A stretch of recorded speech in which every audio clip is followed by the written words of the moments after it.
Oh boy, lots to talk about on this debut at number 39 on my fancy playlist of November 20th, 1983, a Lost 45 by one of the heavy metal groups, critically acclaimed, but they never had a very big hit on the charts, but lots of loyal fans. They commanded, well, a loyal following.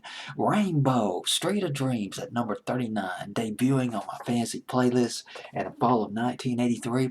Richie Blackmore of Deep Purple, the founding member of Rainbow, undergone quite a few personnel changes over the years. They were together, well, the first incarnation of Rainbow, together for about almost 10 years, founded in 1975. 8 albums, some of those albums critically acclaimed among the early members of Rainbow. Ronnie James Dio. He was with Rainbow about the first 3 years, 3 or 4 years of Rainbow. Considered one of the best heavy metal singers. The guy just had versatility in his voice and hit those highs and a lot of passion in his voice, kind of like Sammy Hagar in a way. Very passionate singer. And as a matter of fact, Richie Blackmore himself, he said something like,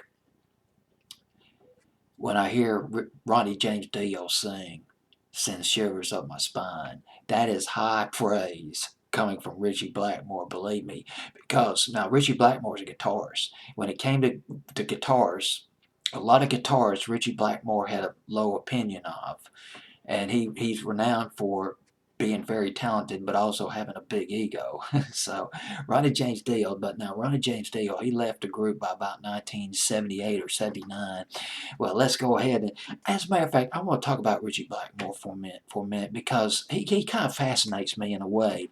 Now, he was one of the founding members of Deep Purple. This guy goes back 1967, 1968. Deep Purple, they had a couple of remakes that were huge here in the States. They were made Billy Joe Royal's Hush in 1968, and they covered Neil Diamond's Kentucky Woman. They did a fantastic rave up of Kentucky Woman back in the fall of '68. The long version of that song was killer. By 1971, Deep Purple was renowned to be one of the loudest bands in the world.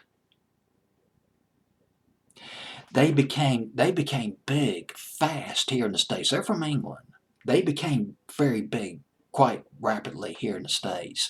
They went from playing small venues to arenas. And when they made that transition, boy, they bought more PA, they bought more speakers, they bought more amps. They amped up big time, and they were loud.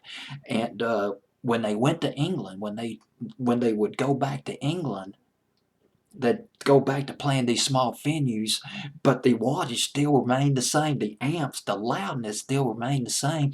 They were considered so loud that it has been said that there's been some instances when people would go near when they would pass or walk by their PA system going at full blast and they would get knocked unconscious. That's something else. They went up to about 500 amps. It was Blackmore. He bought some. He went up on the Marshall amps, 500 watts in England, equivalent to 1,000 watts here in the States. But eventually, he got tired of playing really loud because he was just tired of fixing these broken amps, these blown out amps all the time. But that was something that caught my attention. It's in this book right here. This fantastic book. The Rise and Fall of Heavy Metal. Bang your head. Yes, I read this book a few years ago. Boy, it was something else. Now, Richie Blackmore, he added a couple of members. Well, a couple of members left Deep Purple in the mid 70s, and then, or they might have been fired, I'm not sure. But either way, he brought in David Coverdale, who later became a member of Whitesnake, and he brought in another guy, I forgot his name, Glenn Hughes. Now, Richie Blackmore, he wrote a couple of records. Well, he didn't write them. He wanted to cut a couple of records. One of them was called Black Sheep of the Family, and another song was called 16th Century Greensleeves. But the band, particularly the new members, were not interested in recording those records, in recording those songs. and they wanted some input of their own, which is natural. David Coverdale and Glenn Hughes, but Richie Blackmore, well, I'm gonna do these guys. I'm gonna do these songs with somebody else.